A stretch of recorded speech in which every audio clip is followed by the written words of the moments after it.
Hello, ഇന്ന് ഞാൻ വന്നിട്ടുള്ളത് ഒരു അടിപൊളി തട്ടുകട സ്റ്റൈൽ ബീഫ് കറിയുടെ റെസിപ്പി ആയിട്ടാണ് കേട്ടോ. അപ്പോൾ പെരുന്നാളല്ലേ വരുന്നത്, അപ്പോൾ പെരുന്നാൾക്കൊക്കെ ഉണ്ടാക്കാൻ പറ്റിയ അടിപൊളി ബീഫ് കറിയുടെ റെസിപ്പി ആയിട്ടാണ് ഇന്ന് വന്നേക്കുന്നത്. അപ്പോൾ നമുക്ക് എങ്ങനെ ഉണ്ടാക്കുന്നതെന്ന് നോക്കിയാലോ. അപ്പോൾ അതിനായിട്ട് നമ്മളിപ്പോൾ ഇവിടെ ഉരുളിയാണ് വെച്ചേക്കുന്നത്. അതിലേക്ക് നമ്മൾ കുറച്ച് ഓയിൽ ഒഴിക്കുക. ഒരു 3-4 ടേബിൾ സ്പൂൺ ഓയിൽ ഒഴിച്ചിട്ടുണ്ട്. ഇനി അതൊന്ന് ചൂടായി വരുന്ന സമയത്ത് നമുക്കൊരു അര ടീസ്പൂൺ ഇല്ല കേട്ടോ, എന്നാൽ 1/4 ടീസ്പൂൺ ഉലുവ, പിന്നെ 1 ടീസ്പൂൺ പെരുംജീരകം, ഇതൊക്കെ കൂടി പൊട്ടി വരുമ്പോൾ കുറച്ച് കറിവേപ്പിൻ്റെ ഇല ഇടുക. അപ്പോൾ ഇതെല്ലാം കൂടി നന്നായിട്ടൊന്ന് പൊട്ടി വരട്ടെ.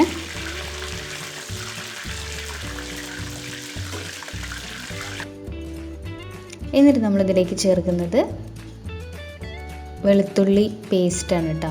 അത് 2 ടീസ്പൂൺ നിറയെ വെളുത്തുള്ളി ചതച്ചത്.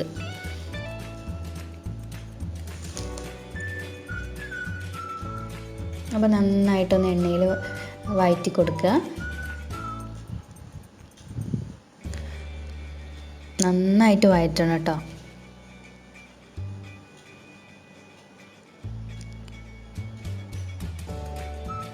അപ്പോൾ നല്ല സൂപ്പർ ടേസ്റ്റിലുള്ളൊരു കറിയാണ്. അപ്പോൾ ഇനി നമ്മൾ അതിലേക്ക് ചേർക്കുന്നത് 2 ടീസ്പൂൺ നിറയെ ഇഞ്ചി ചതച്ചതും കൂടി ചേർത്തിട്ട് ഇതുപോലെ നന്നായിട്ട് വഴറ്റി കൊടുക്കുക കേട്ടോ. അപ്പോൾ നല്ല അടിപൊളി ടേസ്റ്റിലുള്ളൊരു കറിയാണ് കേട്ടോ. തട്ടുകടയിൽ നിന്ന് കഴിക്കുന്ന അതേ ടേസ്റ്റിലുള്ള കറിയാണ്. അപ്പോൾ പത്തിരിക്കും പൊറാട്ടയ്ക്കും എല്ലാത്തിനും നന്നായിട്ട് ചേരും. ഇനി നമ്മളതിലേക്ക് ഒരു 2 വലിയ സവാള അരിഞ്ഞത് ചേർത്ത് കൊടുക്കുക.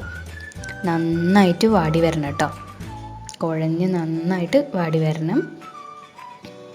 അപ്പോൾ ഒക്കെ കൂടി നന്നായിട്ട് മിക്സ് ചെയ്ത് കൊടുക്കുക. ഇനി നമ്മൾ അതിലേക്ക് ഒരു 3 ടീസ്പൂൺ നിറയെ ഉപ്പ്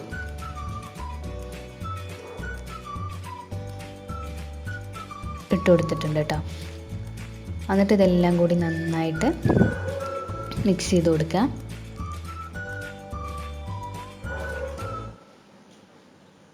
ബീഫിലേക്ക് കൂടിയുള്ള ഉപ്പായത് കാരണമാണ് കുറച്ച് കൂടുതൽ ഇട്ടത് ഇപ്പോൾ. എന്നിട്ട് ഇതൊന്ന് അടച്ച് വെച്ച് കഴിഞ്ഞാൽ, അതായത് ലോ ഫ്ലെയിമിലിട്ടിട്ട് ഉള്ളി നന്നായിട്ട് വാടി കിട്ടും. അപ്പോൾ ഇതൊന്ന് അടച്ച് വെച്ച സമയത്ത് നമുക്ക് കുറച്ച് മസാലപ്പൊടികൾ നോക്കാം. അതിലൊരു 3 ടീസ്പൂൺ നിറയെ മുളക് പൊടി, അതേപോലെ 3 ടീസ്പൂൺ മല്ലിപ്പൊടി, 1 ടീസ്പൂൺ ഗരം മസാല, ഒരു 1.5 ടീസ്പൂൺ കുരുമുളക് പൊടി,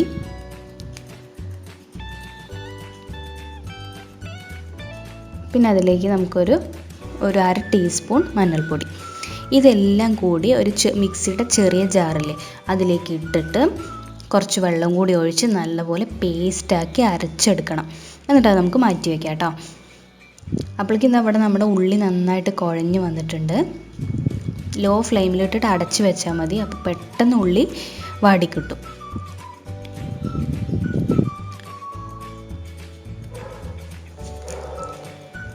അപ്പോൾ ഇനി നമുക്ക് ചേർക്കേണ്ടത് ഇതിലേക്ക് തക്കാളിയാണ്. ഉള്ളി നന്നായിട്ട് വാടി വന്നതിന് ശേഷം നമ്മൾ തക്കാളി ചേർക്കുന്നത് കേട്ടോ. അപ്പോൾ 2 വലിയ തക്കാളി അരിഞ്ഞത് ചേർത്തിട്ടുണ്ട്. ഇതുകൂടി നന്നായിട്ടിട്ട് വഴറ്റിയെടുക്കുക. അപ്പോൾ പെരുന്നാൾക്കൊക്കെ ഉണ്ടാക്കാൻ പറ്റിയ അടിപൊളി റെസിപ്പീസ് നമ്മുടെ ചാനലിലുണ്ട്, എല്ലാവരും ഒന്ന് കയറി നോക്കണം കേട്ടോ. അപ്പോൾ നമ്മൾ നേരത്തെ അരച്ച് വെച്ച പേസ്റ്റ് ഉണ്ടല്ലോ, ആ പേസ്റ്റ് ഇതിലേക്ക് ഇടുക. എന്നിട്ട് നന്നായിട്ട് മിക്സ് ചെയ്ത് വഴറ്റിയെടുക്കണം. അതായത് ഇപ്പോൾ ഈ പച്ചമണം, ഈ മുളക് പൊടിൻ്റെയും മല്ലിപ്പൊടിൻ്റെയൊക്കെ പച്ചമണം മാറുന്നത് വരെ നമ്മൾ വഴറ്റിയെടുക്കണം. അതായത് വഴറ്റി ഇതിൽ എണ്ണ തെളിഞ്ഞ് വരും, അതുവരെ ഇത് വഴറ്റിയെടുക്കണം കേട്ടോ. ഒക്കെ ഒരു മീഡിയം, ഒരു ലോ ഫ്ലെയിമിൽ ഇട്ടിട്ട് ചെയ്താൽ മതി. വഴറ്റി വരുന്നുണ്ട് എല്ലാം കൂടി. ഇങ്ങനെ ആവണം കേട്ടോ, എന്നാലാണ് കുറച്ച് ടൈം എടുക്കണം, എന്നാലാണ് നമുക്കിതിൻ്റെ ടേസ്റ്റ് കറക്റ്റായിട്ട് കിട്ടുള്ളൂ. ഇതാണ്ടോ, ഇങ്ങനെ എണ്ണ തെളിഞ്ഞ് വരണം, അതുവരെ നമ്മൾ വഴറ്റി കൊടുക്കണം കേട്ടോ. ഇനി നമ്മൾ അതിലേക്ക് ബീഫാണ്, 1.5 കിലോ ബീഫുണ്ട്, അതിട്ട് കൊടുക്കുക. നമ്മൾ കഴുകി വൃത്തിയാക്കി വാരാൻ വെച്ചതാണ്. ഇനി അതെല്ലാം കൂടി ഇട്ട് നന്നായിട്ട് മിക്സ് ചെയ്തെടുക്കുക. അപ്പോൾ മസാലയും ബീഫും എല്ലാം കൂടി നല്ല രീതിക്ക് മിക്സ് ചെയ്ത് ഒക്കെ നന്നായിട്ട് പിടിക്കണം കേട്ടോ അതിൽ.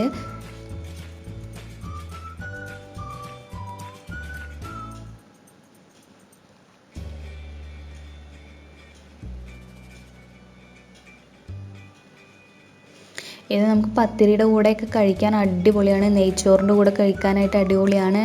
ഒക്കെ സൂപ്പർ റെസിപ്പിയാണ് കേട്ടോ, നല്ല ടേസ്റ്റ് ഉണ്ടായിരുന്നു. എല്ലാവരും ഒന്ന് ട്രൈ ചെയ്ത് നോക്കണം. നമ്മുടെ ചാനലിൽ ഒരുപാട് ബീഫിൻ്റെ റെസിപ്പീസ് വേറെ ഉണ്ട്. അപ്പോൾ പെരുന്നാളൊക്കെ അല്ലേ, എല്ലാവരും ഒന്ന് കയറി നോക്കണം കേട്ടോ. അപ്പോൾ ഇതെല്ലാം കൂടി നന്നായിട്ട് മിക്സ് ചെയ്തിട്ടുണ്ട്. അപ്പോൾ നേരത്തെ നമ്മൾ മസാല അരച്ച് വെച്ച ജാറുണ്ടല്ലോ, അതിലേക്ക് കുറച്ച് വെള്ളം കൂടി ഒഴിച്ചിട്ട് അത് ഫുൾ ഇതിലേക്ക് ഒഴിച്ചതാണ്.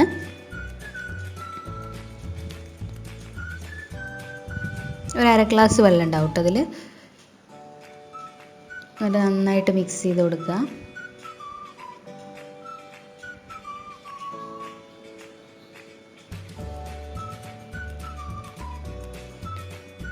അപ്പോൾ നമ്മൾ വേറെ വെള്ളം ഒഴിക്കുന്നുണ്ട്, ചൂടുവെള്ളമാണ് കേട്ടോ ഒഴിക്കുന്നത്. ഒരു ഗ്ലാസ് നിറയെ വെള്ളം ഒഴിക്കുക. ഇതൊക്കെ കൂടി നന്നായിട്ട് മിക്സ് ചെയ്യാം കേട്ടോ. ഇനി നമുക്കിത് അടച്ച് വെച്ച് വേവിക്കണം. അപ്പോൾ ബീഫ് വേവാൻ കുറച്ച് ടൈം എടുക്കും, ഒരു മണിക്കൂർ മിനിമം ടൈം എടുക്കും കേട്ടോ. ഇനി നമുക്കിത് അടച്ച് വെക്കാം. നന്നായിട്ട് മിക്സ് ചെയ്തിട്ട് അടച്ച് വെക്കാം.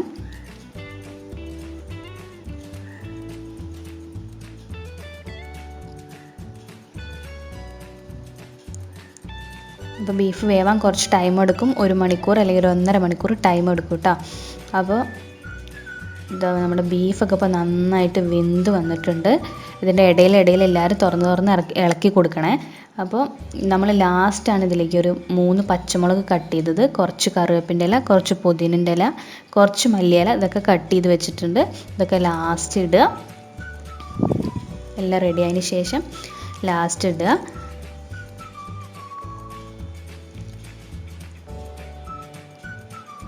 അപ്പോൾ ഇതാണ് നമ്മുടെ ഇന്നത്തെ പെരുന്നാൾ സ്പെഷ്യൽ ബീഫ് കറി. തട്ടുകട സ്പെഷ്യലാണ് കേട്ടോ, തട്ടുകട സ്പെഷ്യൽ ബീഫ് കറിയാണ്. എല്ലാവരും ഒന്ന് ട്രൈ ചെയ്ത് നോക്കണം, കിടിലൻ ഐറ്റമാണ്. അപ്പോൾ നമ്മുടെ വീഡിയോ ഇഷ്ടമായാൽ തീർച്ചയായും ലൈക്ക് ചെയ്യുക, ഷെയർ ചെയ്യുക, സബ്സ്ക്രൈബ് ചെയ്യാൻ മറക്കരുത്. അപ്പോൾ അടുത്ത വീഡിയോ ആയിട്ട് നമുക്ക് വീണ്ടും കാണാം.